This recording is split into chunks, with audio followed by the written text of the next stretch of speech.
Täna, austatud kolleegid, me räägime epiteedist ja ma pean kohe ütlema, et epiteedil oli retoorikas selline kahtlane koht. Ta ei ole, kui lähtuda sellest rhetooriliste võtete klassifikatsioonist, ta ei ole õigesti ega ei figuur ega troop. Ja no mis see on? No lihtsalt üks omadussõna. Aga siis pandi tähele, et mõned need omadussõnad on kummalised. No õigemini seda pandi tähele rohkem 19. sajandil. Niisiis epiteet on selline asi, mis kindlasti peaks kuuluma retoorikasse, aga retoorikas seda on võrdlemisi vähe käsitletud. No vot, ma vaatasin Eesti ja Inglise Wikipeedia. Kusjuures silmad nii säravad, see ei ole epiteet, see on midagi muud. Ütleme, oleks säravad silmad, see oleks epiteet. No, see on kõik, mis epiteedi kohta on Eesti Wikipeedias. Inglise Wikipeedia on palju põhjalikum ja segasem. Ta vaatab ainult kahte tüüpi epiteeti. Mõlemad on seotud mingisuguse kuulsa isikuga ja siis nad ka ülistavad teda. Suleman suurepärane, Richard Lõvisüda, mis oli Aleksander Suur ja nii edasi. Aga või vastupidi, kuigi halvustavad. No, ma ei saa aru, miks Valute William on halvustav, aga no mis sa teed? Bloody Mary on selgelt halvustav. Niisiis, mida me saame aru, et epiteedid käivad mingisuguse päris nime juurde ja nad sisaldavad mingisugust hinnangut, kas positiivsed või negatiivsed. No, meil on kindlasti epiteedid, aga see on nii kitsas ala võrreldes sellega, kuidas epiteete ajalooliselt on käsitletud, kasutatud.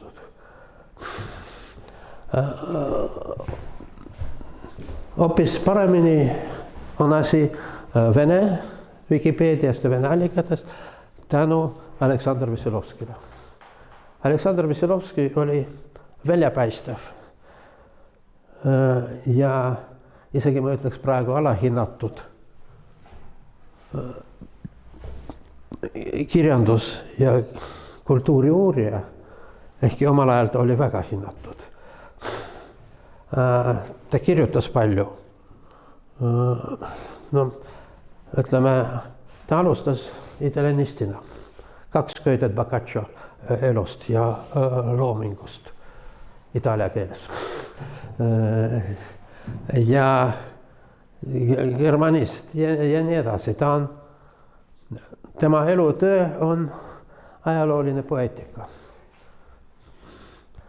2 paksu köidet, mõlemad köites on kuni 12 seeriat. Iga seeria on eraldi köide.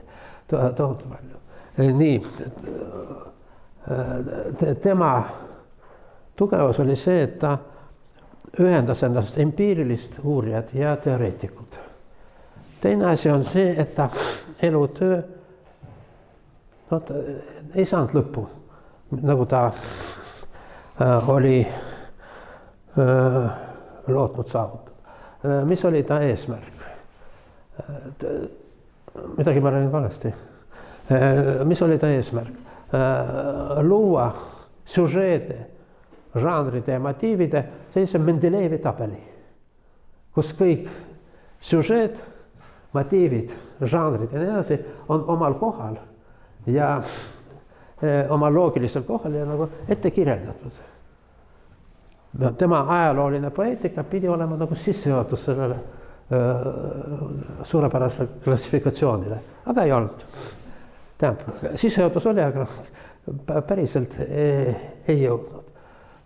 Sellegipoolest, tal on ka kirjandusteooriad suurepärased tulemused, nagu seal parallelismi klassifikatsioon. Ta tõi sellise termini nagu psühholoogiline parallelism. Ütleme, Eesti rahvaluules on selline syntaktiline parallelism, et mingisugune seisund kirjeldakse läbi erinevate paralleelsete, ütleme, sünonüümiliste konstruktsioonidega. Ja mõnikord need on väga naljakad, nagu Kalevalas, et 7. päeval ta surma kohta, kuidas on, ütleme, 7. päeval ta suri, 8. päeval viskas sussid põles. Nii et, või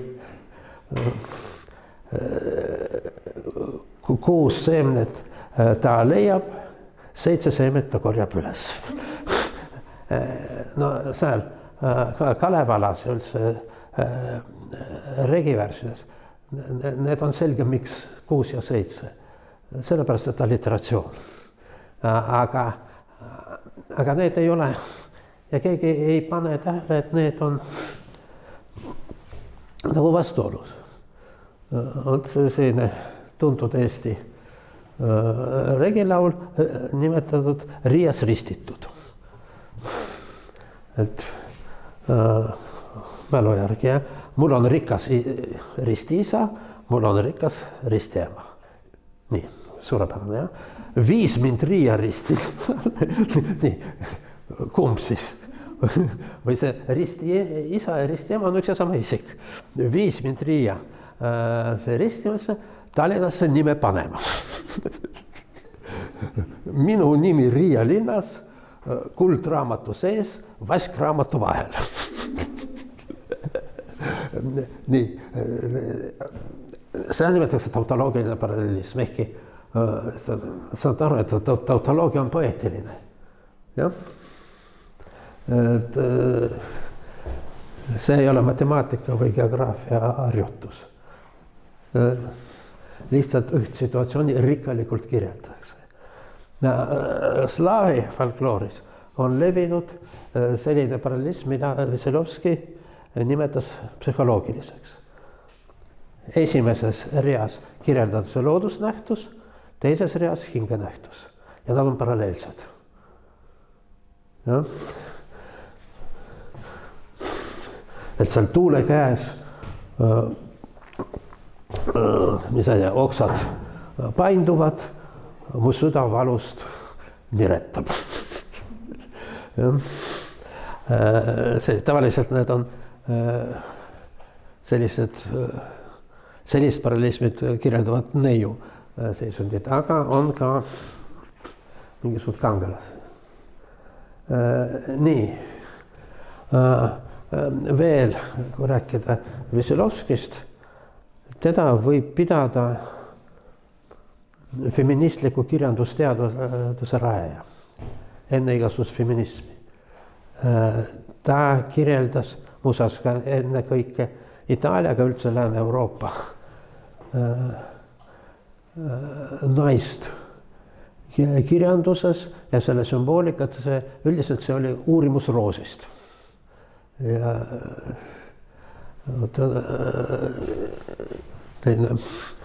Venemaal oli üldse palju selliseid, no ütleme palju, mitu sellist autorit, kes püüdsid arendada naiseste kirjandust. Näiteks Bogdanovitš 18. sajandil ja nii edasi. Nad õpetasid oma naisi kirjutama, aga siis, kui head tulemust ei saanud, siis nad kirjutasid ise naise nimel. Ja lõid sellist pseudonais kirjanikku. No sellist asju on ka Lääne-Euroopas olnud. Või isegi Sumarokov kirjutas sellise südantlõhestava soneti naisest, kes tegi aborti ja vot tema tunded, et sinu tekkimine oli minu häbi, sinu hukkamine on minu kuritegu. Ja nagu selle kahe halva vahel ja täiesti olukord on meeleheitlik. Aga see on sellises klassitsistlikus üsna külmas stiilis kirjutatud. Nii, aga see on poeesia. Aga Veselovski püüdis luua sellist naiselikku kirjandusteadust. Okei. Nii, no see oli selline eellugu. Tema artikkel epiteedi ajaloost pärast ta seda arendas ka oma ajaloolises poeetikas, aga ta pani tähele väga olulist asja. Ütleme, et põhimõtteliselt erinevad epiteedid on folklooris või sellist vanas kirjanduses nagu Homerose eepos ja täiesti teine on epiteed moodsas 19. sajandis romantilises ja realistlikus kirjanduses. No, jämedalt öelda seda, et moodsas kirjanduses epiteed peab olema originaalne. Ta peab originaalne, isegi parem kui on üllatav ja nii edasi. Aga folklooris ja Homerosed epiteedid on püsiepiteedid. Ja? No, Achilleus on alati velejälgne, Odysseus on alati kavalamõtteline ja nii edasi. Ja tegelikult juba Aristoteles pani tähele seda, et Achilleus on alati välejälgne, isegi siis kui istub. No, Vene folklooris on seda, mida Veselovskiga toob välja, seal on selline pidevad asjad. Et kaunitar on alati valged käekesed ja punased põsekesed. Nii, aga vot juhtub nii, et kaunitar saab vanaks või on murest murtud. Ja mis siis juhtus? Nagu põsed ei ole enam punased. Ja siis mustaks läksid punased põsekesed.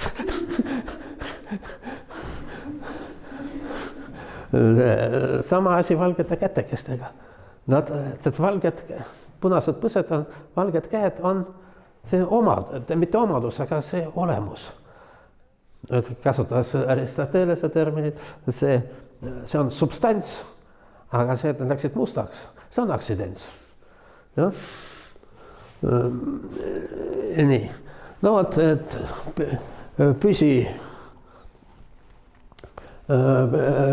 püsiepiteedid, nagu Vene folklooris alati see jasný, see kuu on alati, masin pakkus tõlke ere, aga ta on ka selge ja puhas. Ja. Sest et jasný võib olla mitte ainult meesed, aga ka moodid.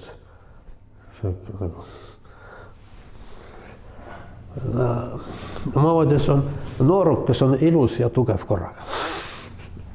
Ja, vot, nii, ja siis čista polje, puhas põld. Aga no see ei ole ka ainult puhas, see on tühi. Et visati laib čista polje, puhta põld. Ja selline huvitav asi, et Bulina kangelastel on alati Tšerkessi sadul. Kusjuures enamasti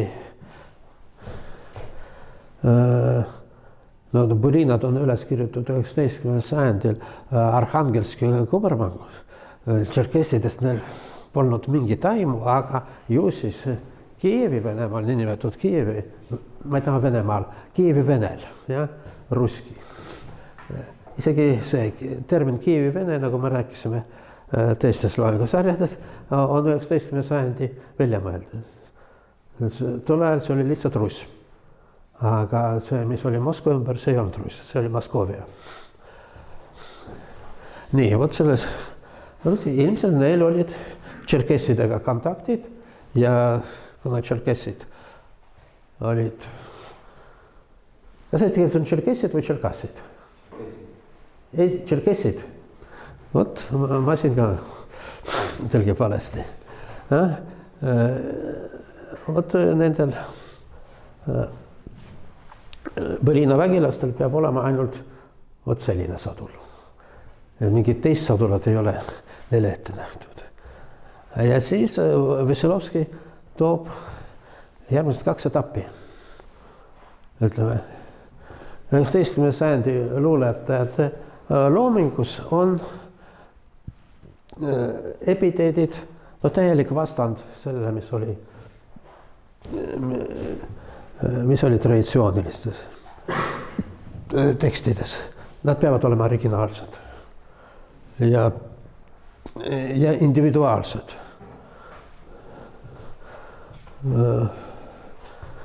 Teine asi, et vähemalt vene romantilises luules hästi ruttu need originaalsed epiteedid muutusid stambiks. Ja Puškin Jevgeni Oneginis oli seda välja näerdud.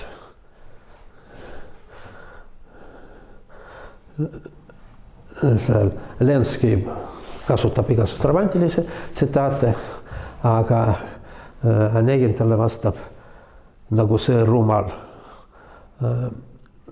Как это глупая луна на этом глупом небосводе. Nagu see rumal kuu sellel rumalal taeval. Ainuke epiteed, mis tal on, ja õõnestab kogu selle romantilise süsteemi.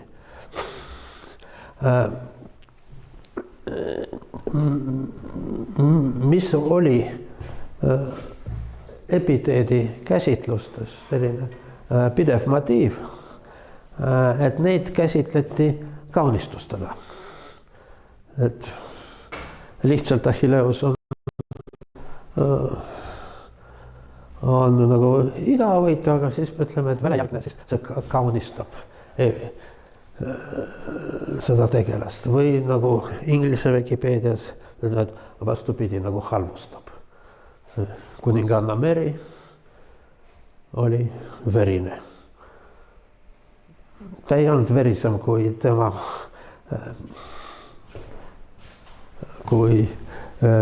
õde Elisabeth, aga ta oli katoliiklane ja see oli ta viga. No ta oli muidugi verine, aga Elisabeth oli ka. Nii. No vot. Siin on seda sõna analüütiline Veselovski ei kasuta, aga sellest me räägime natuke hiljem. Aga epiteedid on olulised selle teksti tonaalsuse jaoks. Mitte ainult see ole mingisugune lokaalne sõna, mis iseloomustab üht tegelast või üht asja või nähtust, vaid ta toob emotsionaalse fooni. See on oluline.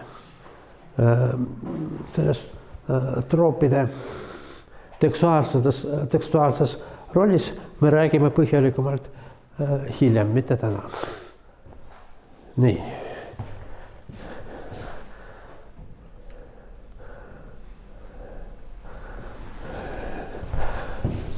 No jällegi, see on kokkuvõte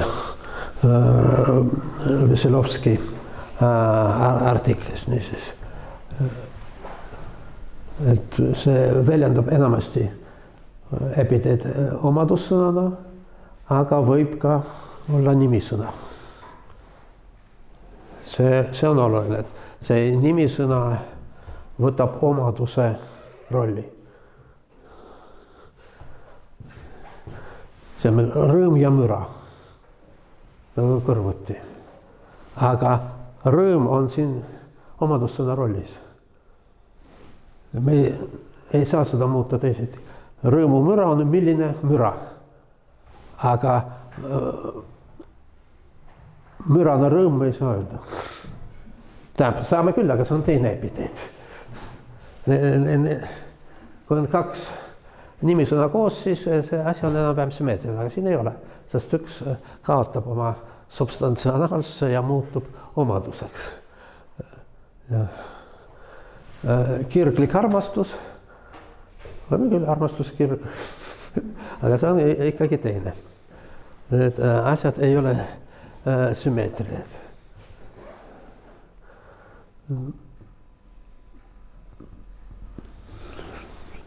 No vot, need on siis 3 liiki tähenduse järgi. Hindav, kirjeldav ja emotsionaalne. No, selline klassifikatsioon ei ole eriti hea ega eriti sügav. Nii, nüüd natuke muudame optikat ja vaatame epiteedi moodsa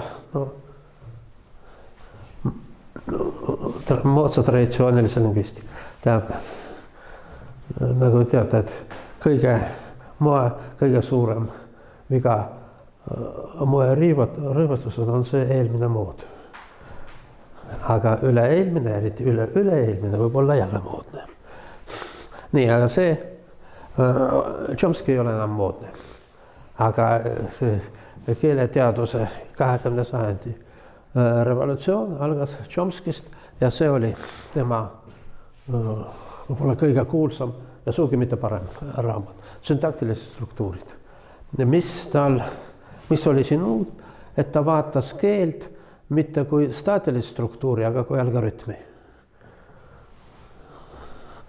No tegelikult see tema kuulus, see algus oli suur artikkel, pärast väike raamat, see on Chomsky tavaline, ta annab mitu korda üht sama teksti välja, natuke muudetud kujul. Ja tegelikult selle aluseks on tema doktori väitekiri.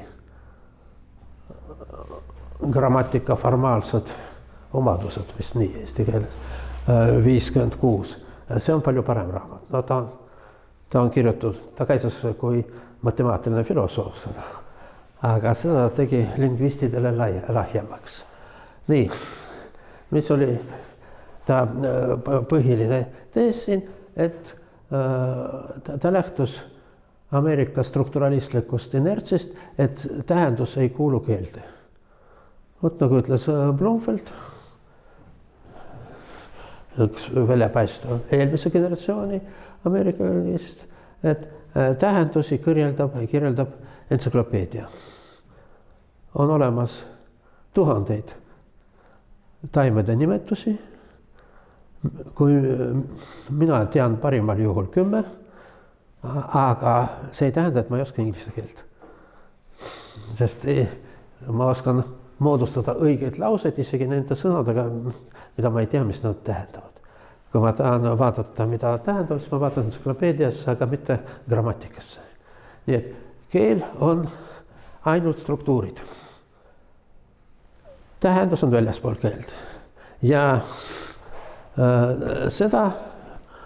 sellest lähtubki Chomsky, et keel on selline algoritm, mis genereerib kõik selle keele õiged laused. Aga need laused võivad olla mittetähenduslikud. Ja tema kuulsaks saanud lause, ta on mul ka siin esitatud. Kuskil, jah. Colorless green ideas sleep furiously. Nii et värvitud, tähendus mitte värvilised, jah. Rohelist ideed magavad raevukalt. Suurepärane inglise lause, mis on täiesti mõttetu. Okay. 63. aastal 2 Chomsky õpilast, Gerald Katz ja Jerry Fodor, kirjutasid artikli ühe semantilise teooria struktuuri. kus nad näitasid, et semantikas on reeglid, mis on üsna sarnased grammatikale. Ja kui me jälle võtame seda Chomsky lauset, siis Chomsky teeskleb, et ta ei tunne semantilisi reegleid. Tegelikult see on meisterlikult loodud sõnade järjestik, kus iga järgmine sõna on vastuolus eelmisega ja lõhub semantilist sidusust. See tähendab, et tal semantiline sidusus on tal peas. Aga ta spetsiaalselt seda lõhub, jah? Kui nad on värvitud, siis nad ei saa olla rohelised. Kui nad on ideed, siis nad ei saa olla värvi. Kui need ideed, siis nad ei saa magada. Kui sa magad, siis sa ei saa magada raevukalt. No, oma semiootika loengutes ma näitan, kuidas seda lauset võib mõistlikult interpreteerida ja isegi mitmel moel. Nii, no vot. Ja 65. aastal Chomsky võttis, see haruldane asi, Chomsky võttis kriitikat kuulda ja laiendas ja see on võib-olla tema parim raamat, syntaksi teooria aspektid, kus on semantiline komponent integreeritud üldisele kirjeldusele, ehkki mitte päris hästi. Tal on nii, et on grammatika nagu põhiosa on õigete lausete moodustamine ja siis semantika neid interpreteerib.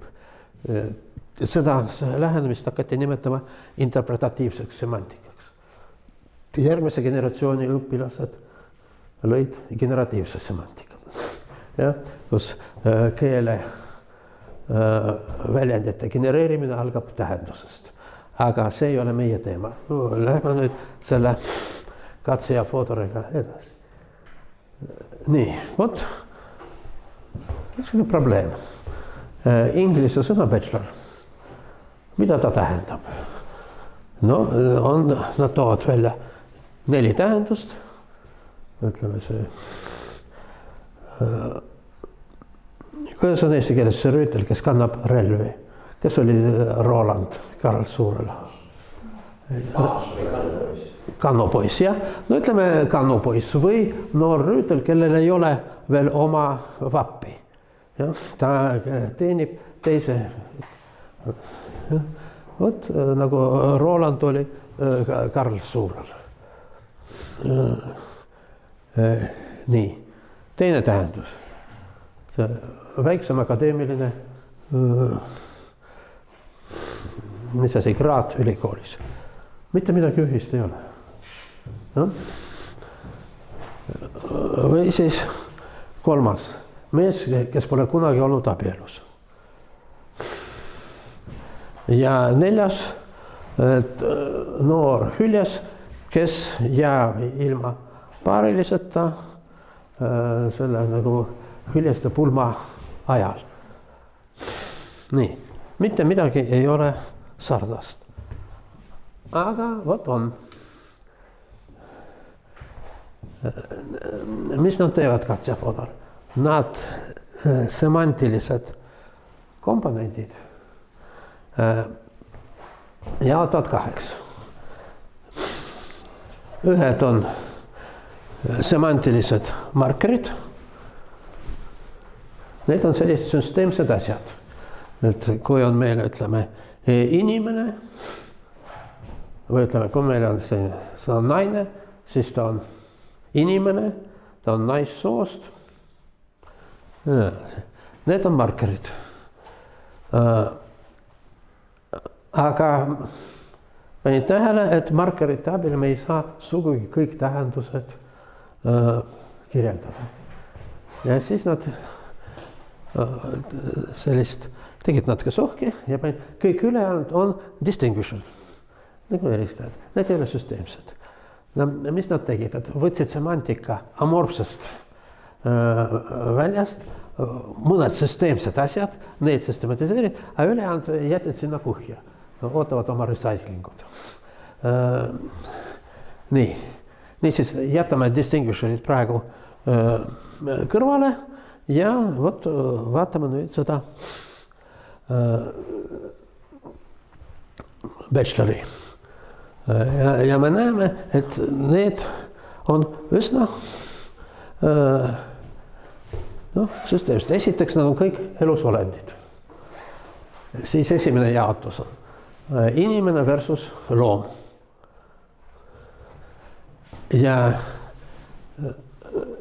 siin on välja arvatud see, kes on, ütleme, BA, kes on selle bakalaureuse kraadi saanud, kõik ülejäänud on seotud meessooga.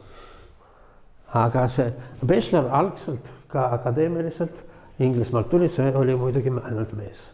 Lihtsalt see laienes. Nii. Need, selles mõttes see on siin distinguisher. Aga siis kõikidel on mingisugune oluline probleem seoses vanusega. Hüljasel ja isegi ei ole niivõrd oluline, et vanus, kuivõrd staatus. Ütleme, praegu poiss-mees ei ole mingi probleem. Aga 19. sajandil oli. Ja näiteks ka praegugi, ma ei tea, kas praegu, andmed on 20 aasta vanused, kus ma käisin Hispaanias.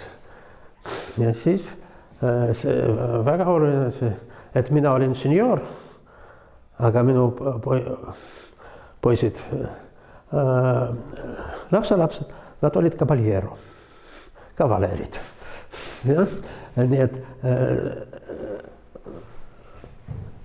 see abielu staatus on väga oluline olnud. No selle vastu võitlevad eriti feministid ja võitsid. Enam näiteks Ameerikas ei tohi öelda mis või missis. No tohib küll, eriti mis on. Siis tuleb öelda mis. Mis on mõlemad. Ja? Nagu see sugu on he or she. Aga mis on see abielu? Sest et alustasid prantslased. Et mademoiselle loeti, et see on solvav. Aga Prantsusmaal vist, ma ei ole päris kindel, lepiti kokku nii, et kõik on madamid.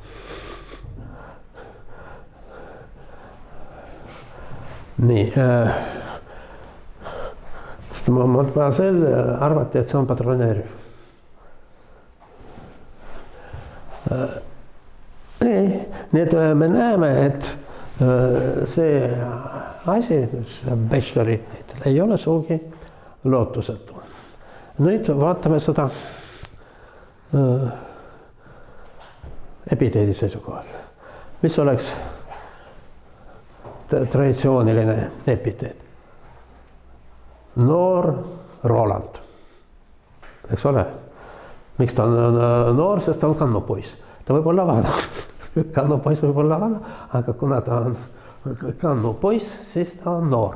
Ja see on selline nagu traditsiooniline epiteet. Aga kui me ütleme Ustav Roland, ta oli ustav, siis see on moodne epiteet. Ja muidugi suurepärasem moodne epiteet on Orlando Furioso, raevukas Roland. Furioso ei ole päris ainult raevukas, ta on ka hull.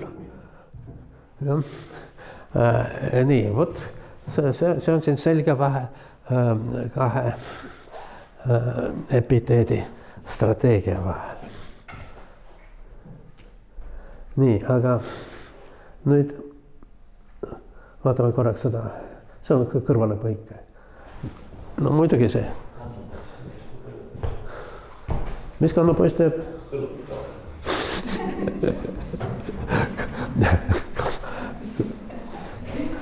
Ja, aga siin ma ei näe epiteedit. See on see garçon seksueel.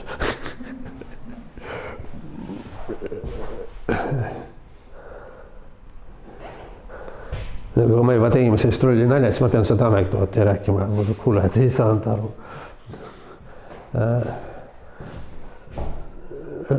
20. sajandi alguses või 19. sajandi lõpu Vene anekdoot, et venelane Pariisis vaatab vestmikku, Pavavoi, aga Pavavoi on see, kes on traktoris toob, vot see kannapoiss, kes toob õlut, kes vot selle põrandal teenib. Pavavoi, seksueel, paar õlut.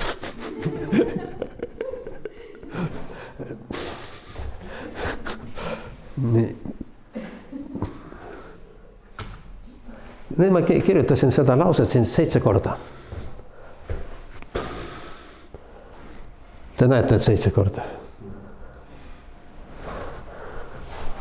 Isegi siin, see on kirjutatud. Ma võin seda tõestada. No nii, mitte siin.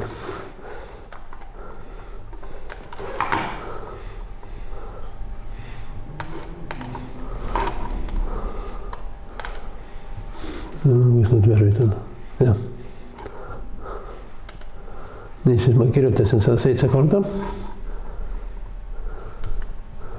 See on see eksperiment, mida ma tegin siseadussemiotikas tudengitega. Milline, need on absurdsed laused, eks ole. Milline neist teile tundub loogilisem ja milline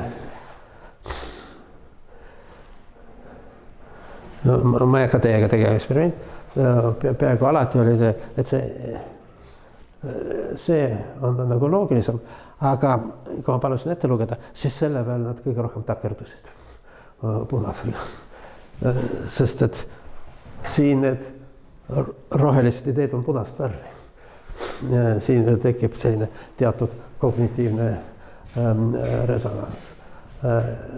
Nii, aga see on omaette teema, kuidas epiteedid mõjuvad alateadvusele.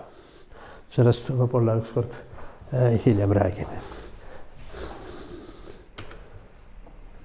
Nii, Uriel Weinreich, võrdlemisi noorena 41-aastaselt surnud, väga andekas Ameerika keeleteadlane. Tema põhiteos Explorations in Semantic Theory ilmus postuumselt, ta suri 67. aastal ja see ei ole päris lõpetatud. Sellegi poolest see on väga oluline ja ma ütleksin alahinnatud teos. See oluliselt arendab Chomsky semantilist teooriat, kahjuks Chomsky sellest ei teinud välja. Ja mis on Weinreichi tugevus, see on laiapõhjaline selline filoloogiline silmaring ja haridus. Need Chomsky ja kõik need tema õpilased olid üsna kitsalt sellised matemaatilised lingvistid või midagi sellist formaalset teooria. Chomsky, Weinreichi silmaring oli hoopis teine. No vot, ja muuseas ka kirjanduses.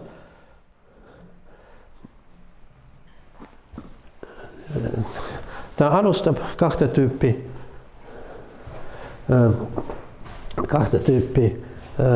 epiteedidest. Ühed neid võib nimetada analüütilisteks. Mis siin on?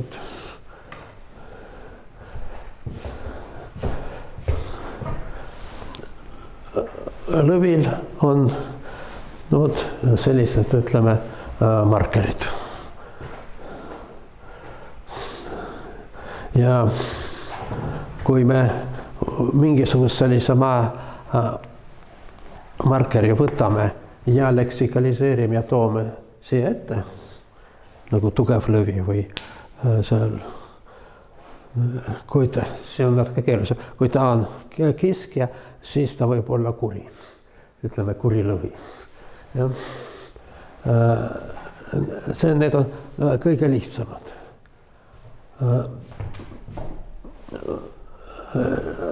Natuke keerulisemad on seda tüüpi epiteedid nagu verine türann. Miks ta on verine? No, türannil, kui me ei räägi originaalsest kreeka terminist, vaid moodsast arusaamast, et türann on julm, aga siis see verine on selle julmuse rõhutamine ja võib-olla liialdamine. Nii et verine türann, nagu me ütleme, et no kes on verine türann? No üsna palju praegu. Praegu ma ütleks, et mitteveriste türannil on kitsas. Nii. See on, ütleme, Weinreichi aluspunkt. Aga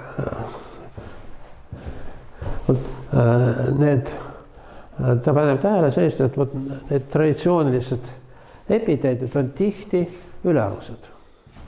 See on täpselt see, mida ma näitasin. Võetakse üks tunnus, tõstetakse seda eraldi lekseemina. Lumi on valge, aga siis ütleme valge lumi.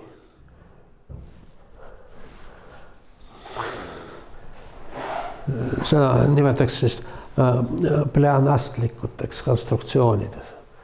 Mulle väga meeldivad sellist eesti väljendid nagu silmanägemine, kõrvakuulmine.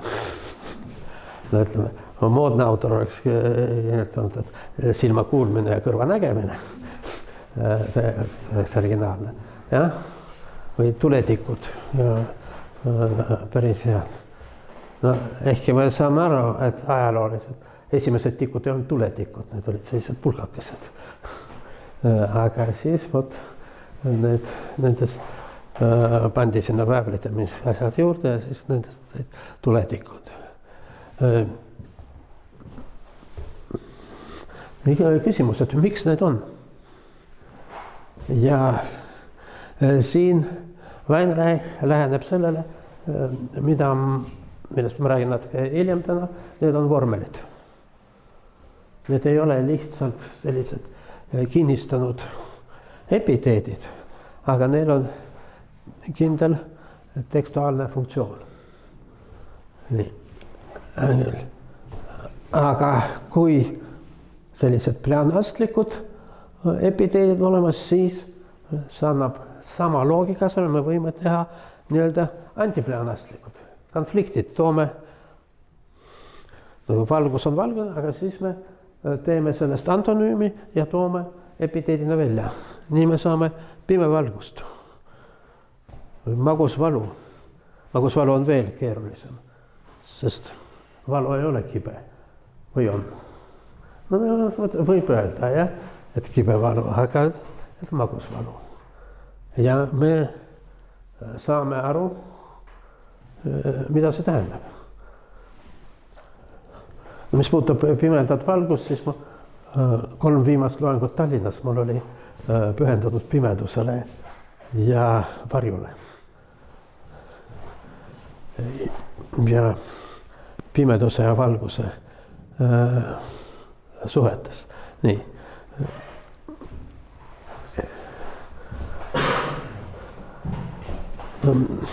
Mis asi pime valgus on? Siin on erinevad, võivad olla alused, ütleme füüsikalised või optikaline. Sarjast ärge tehke kodus järgi, kui vaadata päikest, mis on väga mitte soovitav, siis pärast keerate pilgu ära ja siis te näete musta päikest. See on just see pime valgus. Aga sellest on tulnud üsna palju poeetilisi ja mütoloogilisi kujundid, nagu Tiibeti traditsioonis on taevas võib olla kuni 7 musta päikest. On nii? Okei, no mina ei ole Tiibetis käinud, võib-olla siin Eestis tavaliselt üks. Aga otse must päike, see on väga levinud alguses. Sellel kujundil on Ida-Euroopa juured. Me näeme sanskriti tekstides, aga ka moodsas Euroopa luules, nagu sakslasel Traklil, venelasel Mandelstammil ja paljudel teistel. Must päike, see on üks asi, nagu optiliselt poeetiline. Teine on müstiline ja teoloogiline. Valgus, mis esimene on valgus, mis pimestab, aga teine on valgus, mis tekib pimeduses. No, õigeusu askeetlikus traditsioonis on tähtsal kohal niinimetatud Tiibori valgus. Kas eesti keeles on Tiibori mägi? Favorski tsvet vene keeles. Svet, vabandust. Taba. Kus evangeeliumis. Kus Jeesus läks, aga evangeeliumis oli Tiibor. Ägel igal juhul. Täiesti pime, aga seal postid näevad, et Jeesus helendab pimeduses. Ja vot need askeedid istuvad seal oma koopas ilma igasugust valgusallikata ja kui nad kaua aega palvetavad ja näljutavad ennast, siis nad näevad seda valgust. Täiesti vastupidine selle mustale päikesele.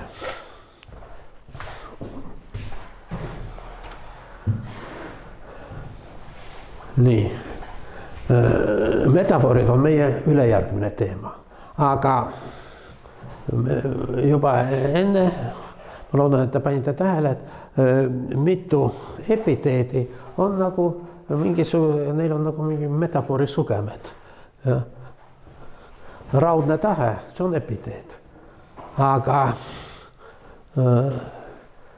seda võib käsitleda ka sellist minimetafooriks. Sest siin on selline võrdlev moment sees. Kuldne süda. Omamoodi.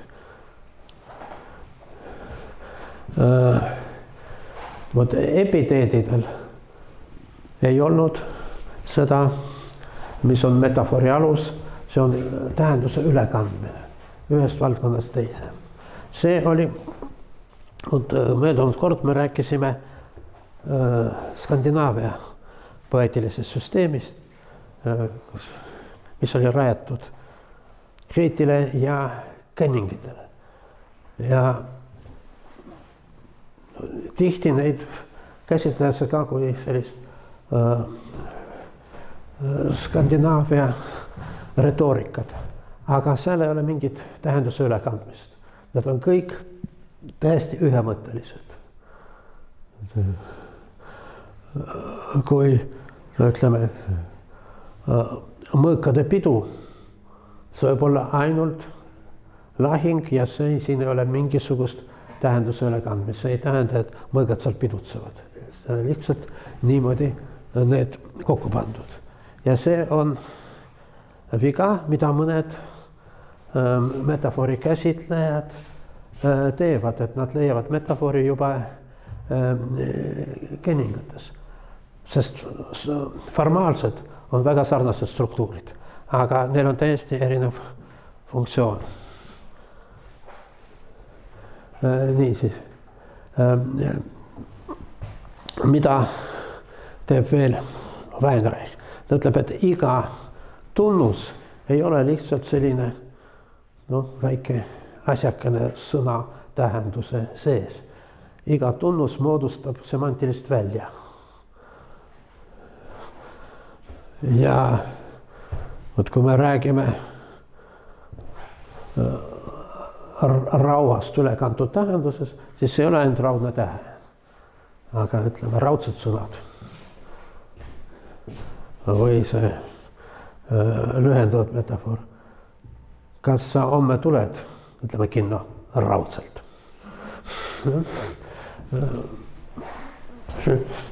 siin epiteet loobub oma kaunistavast funktsioonist ja hakkab elama iseseisvat elu. Ja kui me räägime, et raudne tähe või sellised väljendid nagu kuldne süda, siis me ühendame kaht semantilist välja, aga nagu ütleb Weinreich, nad ei ole võrdsed, aga me vaatame ühe nagu teise optika järgi.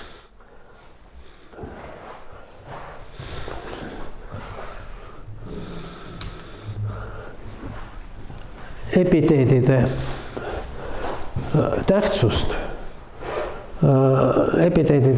tähtsus tuli esile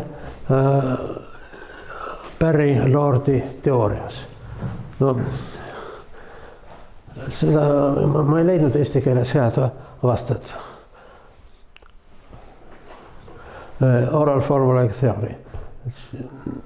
No selge, et mida avastas kõigepealt Barry, kui uuris Homerose tekste. No, see oli ta esimene, tegelikult tal on palju publikatsioone, et epiteedid moodustavad kindlad vormlid. Ja veel tema ja eriti tema õpilane Albert Lord lõid sellise folkloorse luule teooria. Siis Barry ennekõike uuris Homerost, aga mitte ainult. Tal olid ka mõned tähelepanekud Germaania epose kohta. Lord oli ennekõike slavist. Ja Lordil oli see eelis erinevalt Barrylt, et ta rännates või sõites Jugoslaaviasse sai fikseeris elava traditsiooni. Aga no mis tähendab elava? Need serblaste herooiline folkloor, herooiline epos on loodud kuskil 14.–15. sajandil. Ta on veel hiljem kui Vene põlvkond. Aga ta oli veel 19. sajandil täiesti elav, siis kui see kuulus serblaste, ütleme Serbia kirjanduse ja folkloristika raja Vuk Stepanovitš Karadžić. Seda võiks võrrelda Lönnrotiga, kes elas umbes samal ajal Soomes. Aga Karadžić oli ka kirjandusluule. Aga selline, ütleme üsna haruldane asi, ta oli ise laulik, ise laulude koguja ja kirjutas ka originaaloomingut, aga üsna sellises vanas stiilis. Niisiis, selline jällegi anekdootline kõrvalepõik. Puškin 1830. aastal avaldas luuletsükli Lääne slaavlaste laulud. Kust ta võttis need laulud? No, Lääne slaavlaste laulud ta võttis prantsuse keelest ja proosast. Kui üks kuulus prantsuse kirjanik, ta hiljem sai kuulsaks,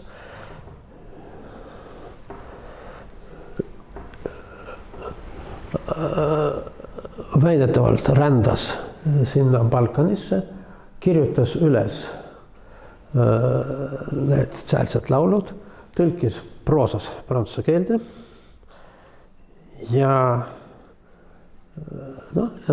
kogus raha sellega. Ja Puškin, mitte ainult Puškin, seal Goethe ja teised, see on slaavlaste epos, midagi nagu Briti ja Kelti eepos Ossianil. Aga asi oli selles, et see oli Alfred de Musset, ta tegi vastupidi. Ta alguses kirjutas need laulud, siis müüs maha ja siis soetatud raha eest sõitis sinna Balkanisse. Päris hea. No muidugi ta kasutas Vuk Karadžitši kogumikku. Nii, aga Puškin siis tõlkis, need on siis lääneslaavlaste laulud. Seal Balkanil ei ole lääneslaavlased. Lääneslaavlased on tšehhid, slovakid ja poolakad. Seal mõned surnud keeled. Aga see serbia keel on muidugi lõunaslaavlased. Aga vot vene kirjanduse ajaloos on tähtis Puškini tsükkel lääneslaavlaste laulud. Muidugi Puškin, mis tegi Puškin?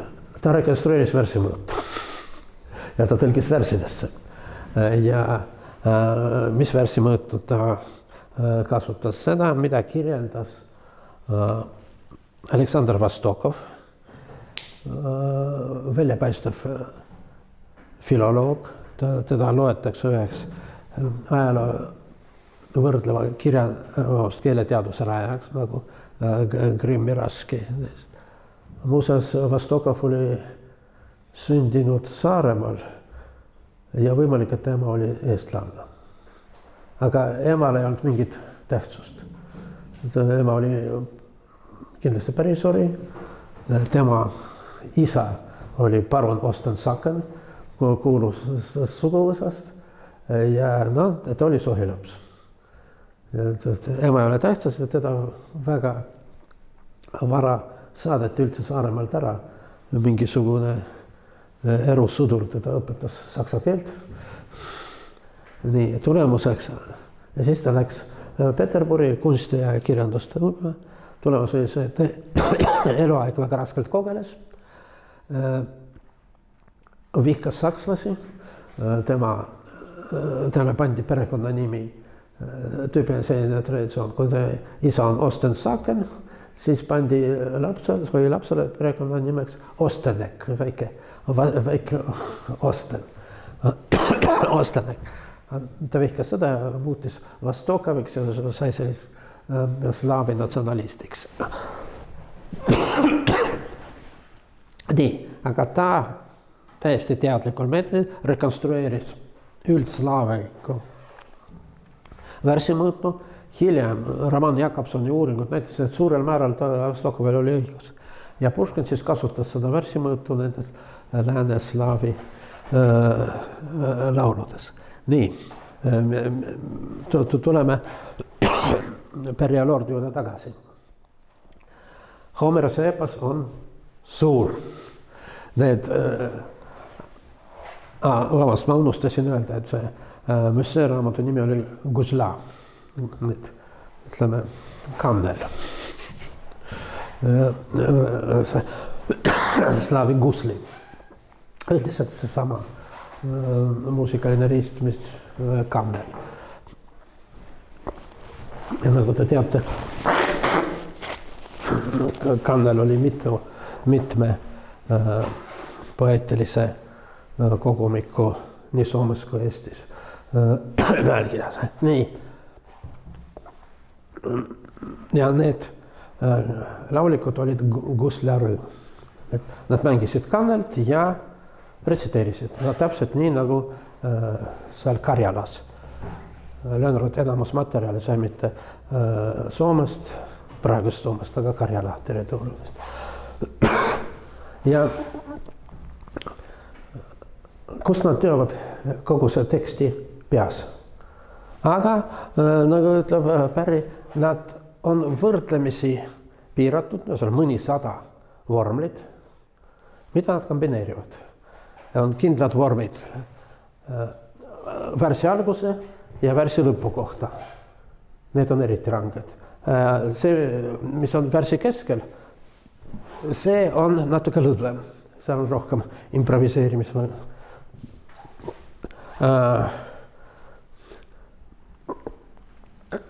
lõunaslaavlastel värsimõõdu on lühem. Nagu selle värsimõõdu nimi on desitserats junatski, niisiis kangelaslik 10 silbiga. Ja ta heksameeter on 12–17 silpi, oluline erinevus. Nii, ja see on muuseas ka põhjus, miks Homerosel on rohkem epiteete kui lõunaslaavlastel. Ja märgime sulgudes üks põhjus, miks Skandinaavia luules ja poeetikas ei tekkinud epiteete. See on üks teooria, sellepärast, et värssiread olid väga lühikesed. Sinna lihtsalt värssiread olid lühikesed ja iga värssirida pidi olema mingi tervik. Sinna lihtsalt ei mahu need epiteedid. No see on kahtlane teooria, midagi selles on. Nii, no vot, need vormlid ja sellist asjad nagu välejalgne Achilleus ja nii edasi on vormlid ja neil on kindel koht värsi struktuuris ja selle esitamisel. Niisiis, epiteet ei ole lihtsalt mingisugune lokaalne vormel. Tal on tähtis roll teksti struktuuris. Nii, ja üldiselt idamaadest ma tahan rääkida hiljem, aga nagu ka Euroopas, ütleme, Araabia ja Pärsia luule, aga Pärsia luule oli kuskil 13–14 sajand üldse maailmas kõige paremini, ma ei saa öelda kõige paremini arenenud, lihtsalt parima luule. Isegi mulle väga meeldivad Itaalia renessansi autorid, aga kui me võrdleme Ladin Rumiga ja nendega, siis me näeme, et nagu lahjavõitu. Veel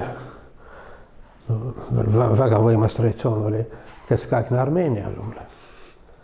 Nii, aga seal poeetikat üldse ei tekkinud. Nii, aga epiteedi, niisiis väga rikkalik traditsioon, aga epiteedi kohta peaaegu üldse ei ole midagi. Väga vähe, see on, nii, ma ei hakka teesklema, et ma oskan araabia keelt. Mina ei oska, aga masin oskab. Mõned asjad ma sain tõlkida seal väga vähe epiteedi kohta ja jutt on ainult epiteedi väga kitsas tähenduses. Ka tavaliselt üsna kitsas semantiline valdkond, kus epiteedi kasutatakse. Neid ülistakse valitsejad. Me rääkisime, et miks retoorika oli Kreekas, aga mitte islamimaailmas. Ütleme, seal mingisugused Vladimirid ei saanud olla, aga see Suleiman the Great sai olla. Ma jaoks ütlen, et Suleiman suurepärane oli türklane, mitte araablane. Nii, see raamat on kuni vähemalt 19. sajandil selline standardne õpik, mille kohta see käis. Väga paljude asjade kohta, see ei ole ainult kirjandusteadus. Ja eriti võib-olla